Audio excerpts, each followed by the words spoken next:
Okay, you're going to talk into the microphone? Yeah. Okay, talk into Yeah. it. Are you saying hello? Yeah. All right, here we go. So we're going to say the episode today. So here we go. You ready? Yeah. All right, this is 5 ways to avoid living with regret. Okay. So we need to say which episode it is. Say Coaching for Leaders, Coaching for leaders. episode 171. 21. You nailed it, son. Great job. Produced by Innovate Learning, maximizing human potential. Greetings to you from Orange County, California. This is Coaching for Leaders, and I'm your host, Dave Stachowiak. This is a weekly show to help leaders improve their communication, coaching, strategy, productivity, and personal mastery. And today we are tackling the topic of personal mastery in a big way. 5 ways to avoid living with regret. And I was having a conversation a couple of weeks ago with my friend and colleague Nathan Shubai, who was on the show about a month ago talking about his work in Mumbai over a year, and I talked about his book. And I was sharing with Nathan that I had been reading some articles online from people who work with those at the end of their lives and provide hospice care or work in nursing homes. And I've seen a few of these articles over the last year or two on what are some of the most common regrets that people have at the end of their lives, and what lessons that there are for us to not live with regret or to have those regrets when we arrive at the end of our lives.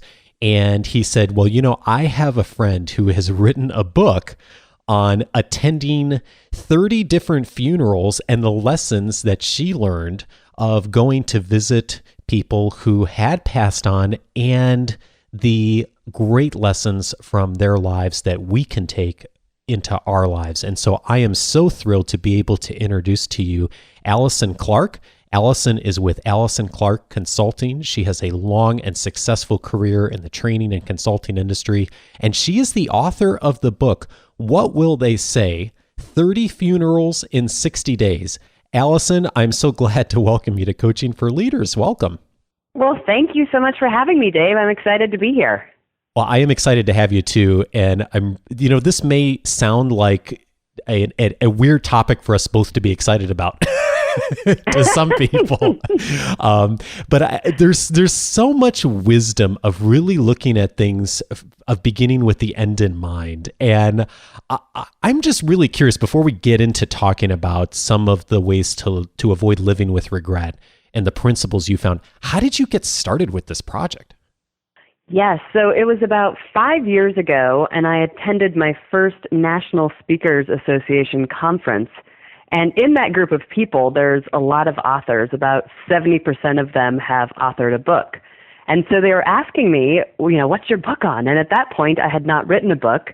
And as you had mentioned, I've been in the leadership coaching world for over 20 years. And there's so many brilliant leadership books. And I thought a different twist on leadership would be what happens at the end of someone's life, because the people who attend your funeral are the ones who you really impacted. And so I had this idea, it came to me on an airplane, and I just thought, I'm going to go to funerals, and I started to talk to people about it, and they said, that's brilliant and a little bit creepy.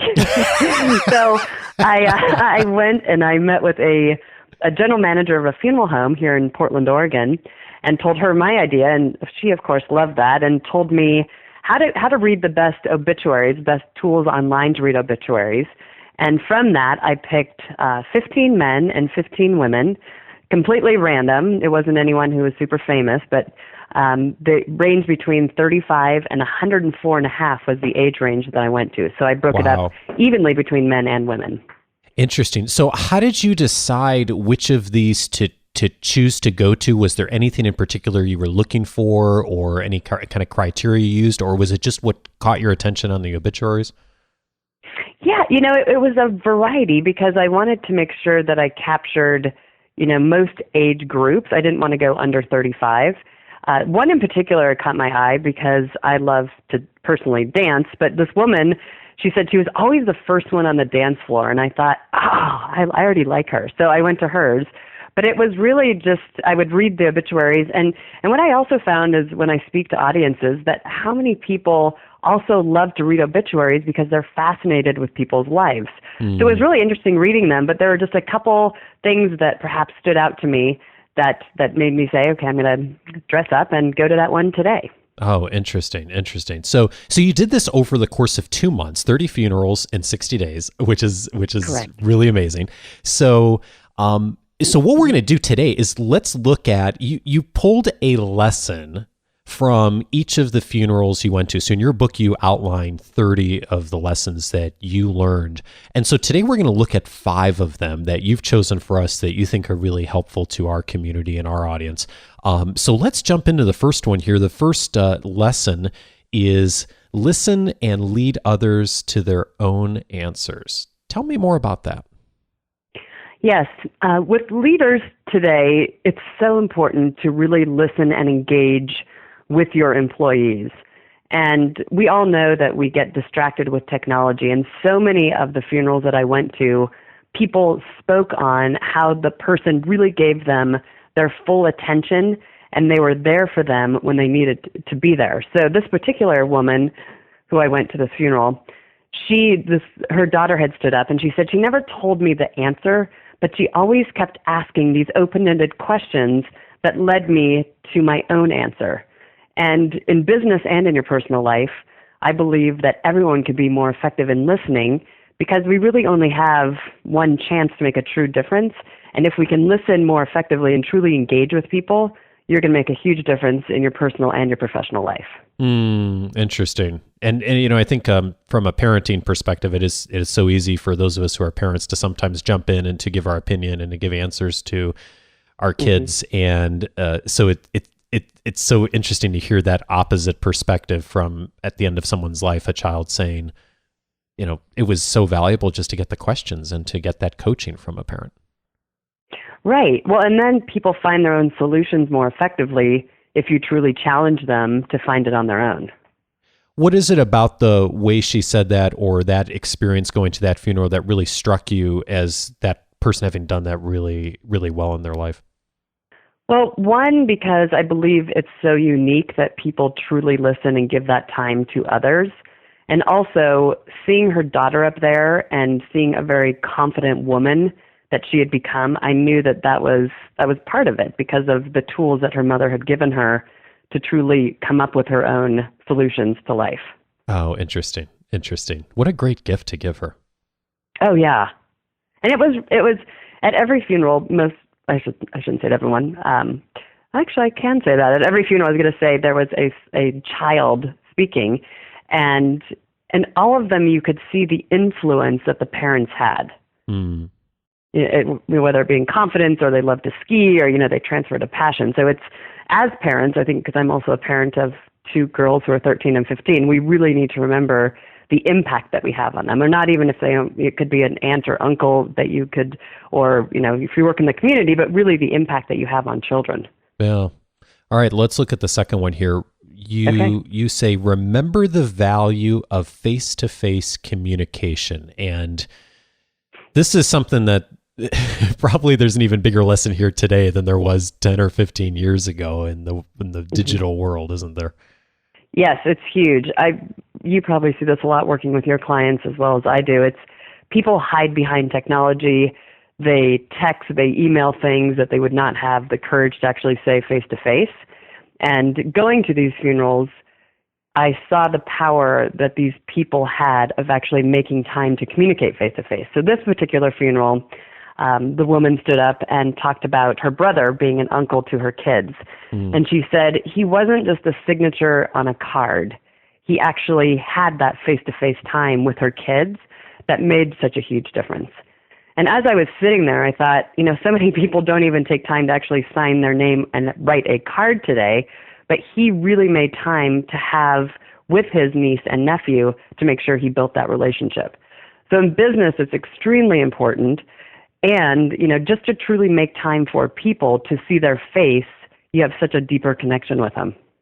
And I know one of the things that a lot of us struggle with, Allison, I know I have, and I wonder if this came out in your research too, is the kind of that dichotomy between quantity and quality time. And I think that sometimes a lot of us get hung up on the fact that, I can't spend consistent time with a person, but even sometimes just spending the quality time once in a while, at the very least, can be very, very powerful in a situation like that. Oh, definitely.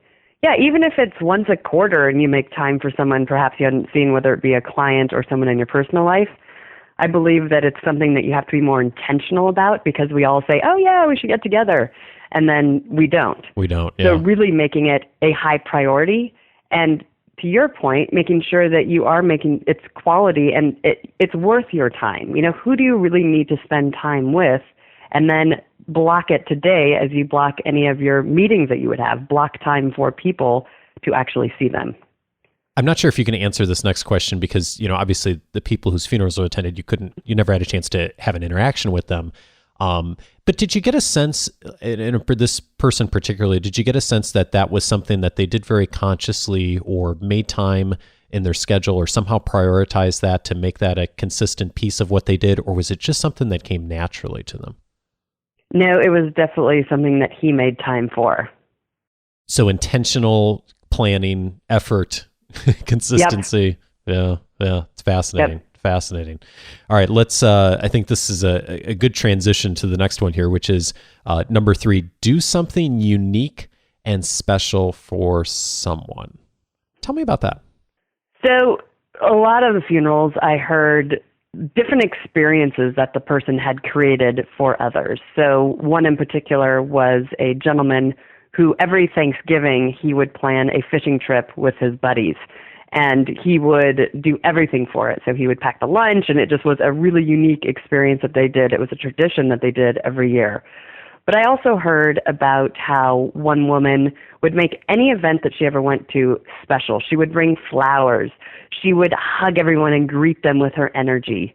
Another woman stood up and read letters that her father had written her. And not only as a 92-year-old man writing her letters, but her entire life she remembers as a little girl that he made time to actually write her these letters. So it's doing these things that leave a powerful impression on people to make them feel important. And at the end of the day, that's what people remember. It's the experiences. It's not the email that you sent someone. It's what you actually did, and you took time to make them feel important. I know you talk about these principles with many of the people you work with. When you mention that one, or you've worked with people on that, what are some of the things that people you've worked with, or maybe even yourself that you've done, Allison, that you've done differently as a result of thinking through that and making a unique and special experience for people? Well, one thing I'm currently doing right now is I'm on day 12 of It's a Wonderful 90-Day Challenge. And so I always find, and you probably see this too, that people are so friendly and giving in December, and then January and February come and people don't, say, hey, how are you anymore? Or they don't give to charities. And so I thought it'd be fun to do a 90-day challenge, so I also keep that energy through the end of February.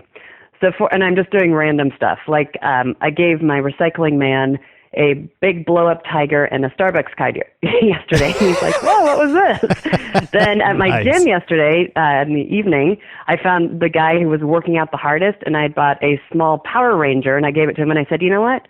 You just won the Power Ranger award because you work out harder than anyone. Now, these people are like, what are you doing? And these are people I don't know. Uh-huh. But to make someone's day in something that's unique and kind of crazy is fun because people remember it. And so to bring smile, to strangers, and I also heard that about a lot of these people, the funerals that I went to, it's bringing joy to people. So not only do I do that, I do crazy things like this actually quite often, but I also make time to do unique things for my clients and encourage my clients to also do these things for their associates. Oh, I love that. I love that. Is that something you've created on your own, or are you following a system or a plan, or how do you come up with those ideas?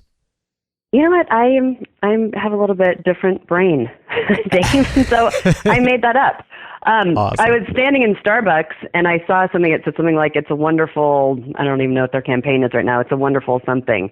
And I thought, hey, it's a wonderful 90-day challenge. And it just hit me. So I thought this would be fun to do. And one thing I worked with a division of Kroger, and it's called Fred Meyer here in the Northwest. Oh, yeah. We were able, So we were able to get the highest score of engagement out of all of Kroger, and we did it by really creating a unique, fun environment in their stores. So I did this project over 3 years ago with them, but to this day, they still do 3 flash mobs a day in their stores. So they say, hey, it's Owl Pride, and their associates come up front, and they dance, and the customers get the experience. And by creating that fun, unique energy, they have exceeded their scores, not only with the customers, but also with each other, because it's just something that people are not expecting. Wow, that's awesome. And I love how you bring your personality into it. And I think one of the things that, a lot of us who do coaching with others is we really we want people to be who they are. And right. And so, one of the things I think is great about this is you've chosen something you just love to do, like the dancing and the energy. I mean, you make that a part of who you are and the challenges you create. And I hope that those listening that's something unique and special that each one of us can find something in ourselves that we do that's unique and special and tap into that, and then have the courage to be able to reach out and do that for others. That's such a cool thing when we bring ourselves into our relationships with others in a unique way. Right. And it also can be really basic, because I don't like to scare people that they have to go buy these crazy dolls and give them away to strangers. But I work with a car dealership who has over 900 associates there. And I'm really into sticky notes. And I said, you know what, just if you write a quick sticky note to someone about something that they did well that you work with, I promise you it could make their day. And they're like, we don't believe you. And I said, all right, just try this. So I go back, I work with them every quarter. I go back and I'm looking around from the technicians to the people in the office, and they have these saved sticky notes up there. So it can be as simple as, because people, as you know from being in Dale Carnegie, people crave appreciation more than anything. So it's these little things that we can do. And also in your personal life, dry eraser markers, writing something to your children or your roommate or your spouse on your mirror can make someone's day. So it can be really basic, but it's taking the time to make people feel important. Well, speaking of time, the 4th principle is make time for important people in your life, which, tell me about the funeral that you learned this lesson from. Yes. So this was kind of a theme throughout the funerals that I went to, because some of the funerals, as anyone who's ever been to a funeral, you've heard this before. It's saying, I wished I would have fill in the blank. A lot of times that I wish I would have told this person this before they had actually died. I wish that I had called them when I thought of calling them. So it's to be thinking about, who do you really need to make time for, and do it now. So I heard a lot of stories about how glad people were that they did make time. So for an example, this one woman, she was invited to go to the beach with her friend, and she thought, I had a lot to do, but I decided to go with her. And thank goodness she did, because it was within a year that this woman had died. So it's to make time for those people. My aunt is in New York right now, and she has MS. And so I just made time the first week of December to actually go spend some time with her. So you're going to have regrets, because we all know, unfortunately, that we're all going to die one day, Dave. And so who do you need to make time for? So we always say, like, oh, yeah, I should go see this person. But if you don't make time now, when will you? So to get your listeners to really be thinking about, and even maybe to jot down a couple names of, I need to see these 3 people in 2015. Yeah, and because otherwise you never do. And right, and I hate to be morbid, but you know what? I was reading an article online this week. It was an article about a funeral director. It was a really interesting article, and I should send it to you. But it was all about, one of the opening of the article was all about, we are all headed for this destination. And very few of us spend any time thinking about it or thinking about the big picture things on what we want our life to have looked like when we get there, whenever that is. And we live in the moment sometimes a little too much. We respond to the needs of the day, and we don't do things like, who are the 3 people I really need to connect with this year and this coming year? And then a year's gone by, and then 5 years have gone by. And then we end up having those regrets more so than we could if we had just spent a little bit of time being more intentional about it. Definitely. Number 5, you say, bring your courage to the forefront.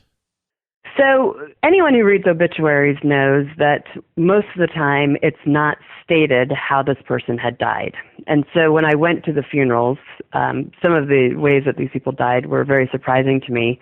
But a lot of them had suffered at the end of life, whether it would be through cancer or some other diseases. And I heard so many people stand and talk about the courage that these people had, how humble they were, how kind they were. So even at the end of their life, when they are suffering, they kept this courage and this positive attitude.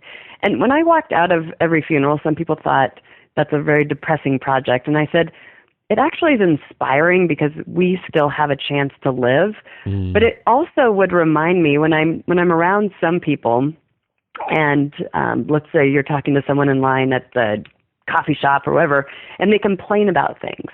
And I had just been to a couple of these funerals, and I'm thinking, why are you complaining, whether it be about the traffic or the weather, about these trivial things? And yet these people who had gone through these horrific things still had the ability to keep this courage and this positive attitude.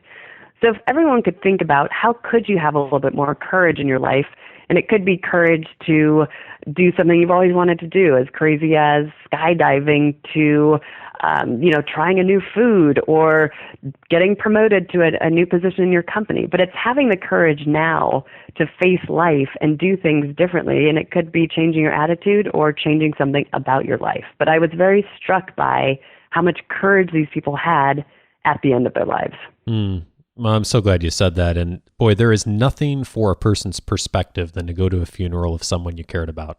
You know, any time that has happened in my life, I am struck by how it really does get you thinking about exactly that. Like, how do I have this perspective to that I miss this person and I'm grieving for them, and how do I take whatever lessons I've learned from this person's life and also what I do in the future with the time that I have left? And I think that's a really healthy thing for us to do.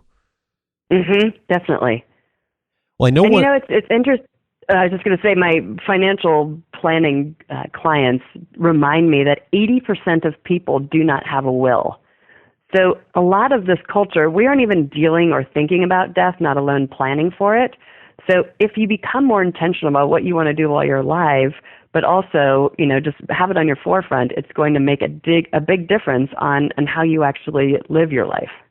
Well, speaking of which, I know you have some resources for folks who would like a little more perspective on this. One of the things I'd encourage everyone to do is to check out your book, which again is What Will They Say? 30 Funerals in 60 Days. So I'm going to put a link to that here in the show notes and in the weekly update that'll go out to everyone on Wednesdays who's on that. But you have another resource for folks, Allison, which I think people may want to tap into, which is the Cliff Notes version the right way to say it?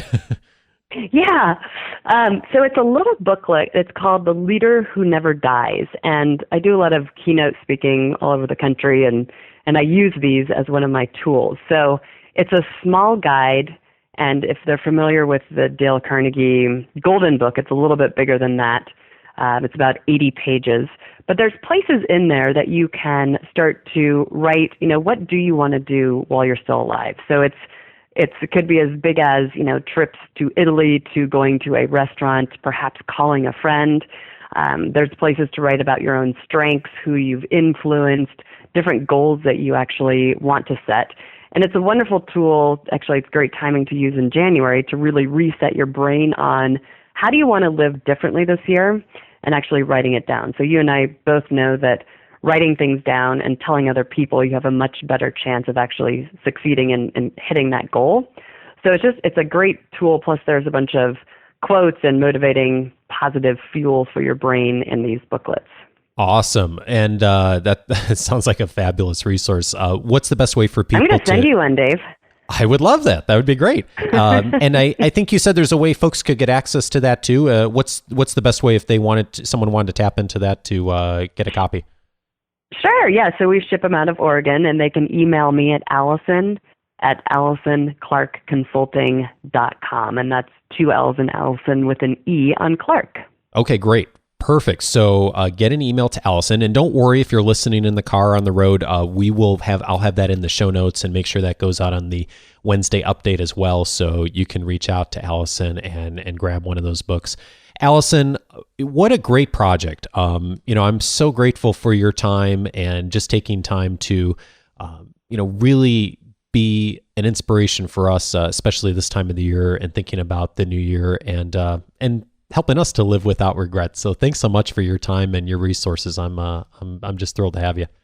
Oh, thank you. I really appreciate the opportunity. Allison Clarke is the author of the book, What Will They Say? 30 Funerals in 60 Days. Thanks, Allison.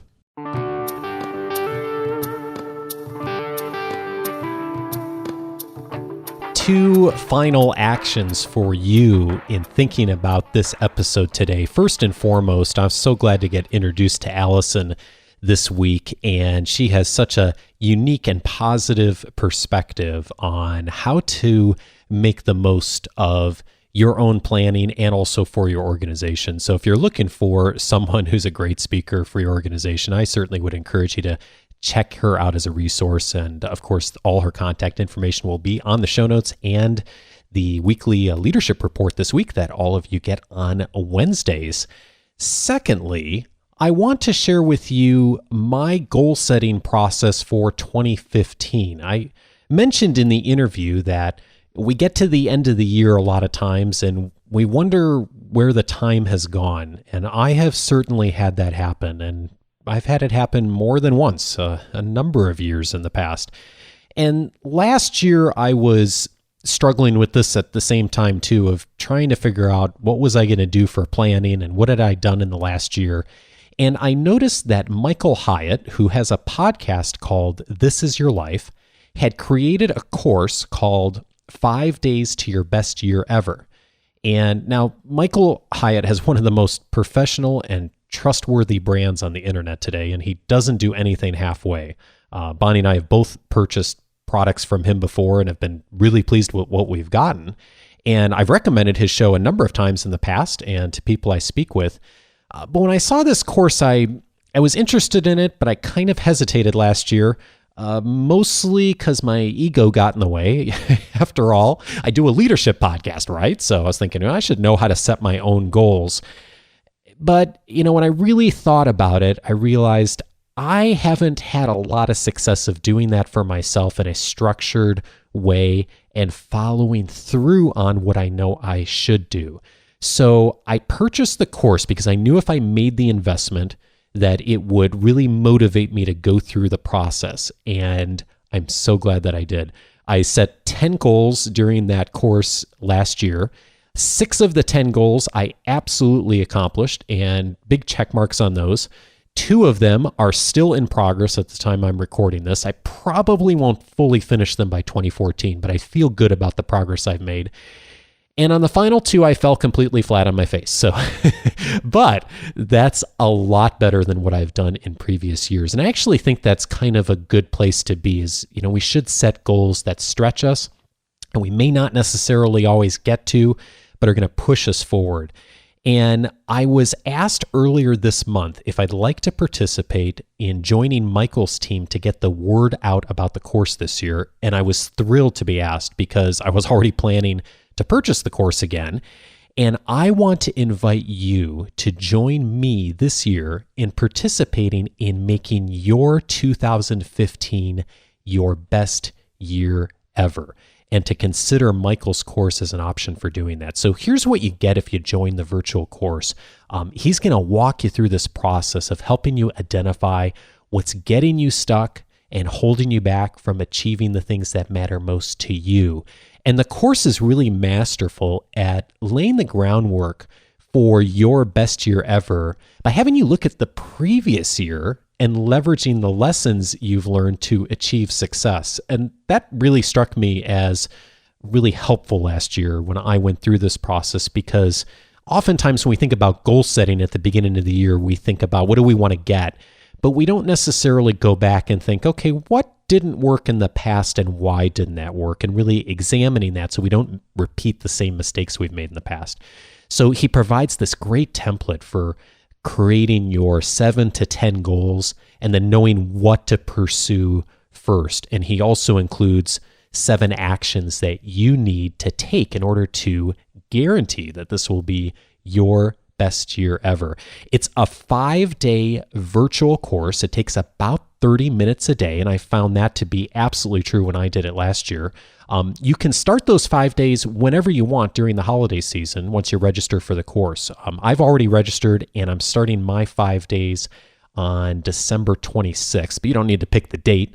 You can start whenever you want. The individual study course is $197, but there's an early bird discount between now and the end of the day on Thursday, December 18th. And that early bird discount is $147. So I mentioned I've already purchased mine, and I'm inviting you to join me on this journey as well. If you decide you'd like to learn more and watch the video about the course and learn more about the benefits, here's where you'll want to go. coachingforleaders.com/best2015. And I've joined Michael as a formal affiliate for this program. So if you use that link, he'll pay us a commission to thank us for introducing the course to you. Now, the cost to you is the same either way, but I want to be fully transparent that we're benefiting if you elect to participate as well. And I'm making that recommendation to you because I know it's a great resource. I know how much I benefited from it last year.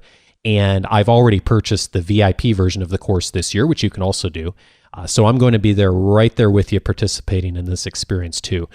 One more thing though, as a special bonus to you, if you decide to register for Michael's course and use that link, Bonnie and I are putting together a special podcast that will air in mid-January on our 2014 achievements and the 2015 planning that we've done, and just some overall coaching that we have on goal setting. And that will be a special audio episode that we're not going to air publicly, but we will be sending to those who join us for Michael Hyatt's 5 Days to Your Best Year Ever course. So that's in addition to all the resources you'll get from him. And that's only available to you, Coaching for Leaders listeners.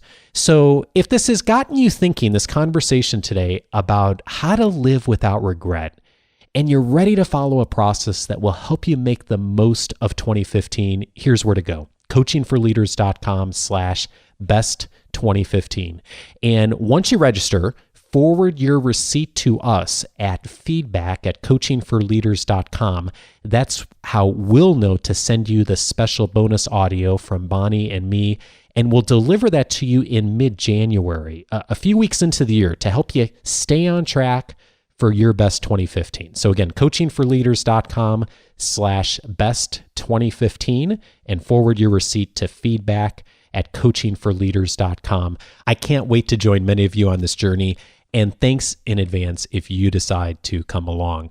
And speaking of coming along, thank you to all of you who joined the weekly leadership guide this past week. That is Erica Moore, Stephanie Hone, Swapnil Bakir, Ryan Daughtery, Jan Yen, L. Brody, Scott Smith, Craig Hayton, Ian Crocker, Carrie Solseth, Brent Roberts, Norton Gregory, Shane Gray, Sarah Fuicki, Helena Trudson, Anna Mahia Eid Korhonen, I hope I got that right, Jesse Boykin, Tom Collandrella, Gabriel Johansson, Krista Repp, and Girid Oberleitner. If you'd like to join the Wednesday Leadership Guide as well, just go to coachingforleaders.com/subscribe and you'll get instant access to my guide on the 10 leadership books that will help you get better results from others, including the 2 books that I rely on weekly. And that Wednesday Leadership Guide also includes all of the show notes for every podcast I air, plus the best articles, books, audio, video, and resources that I found that will help you in your leadership development between the weekly shows. So if you want to tap into that as well, coachingforleaders.com/subscribe, and you'll be able to download that guide immediately.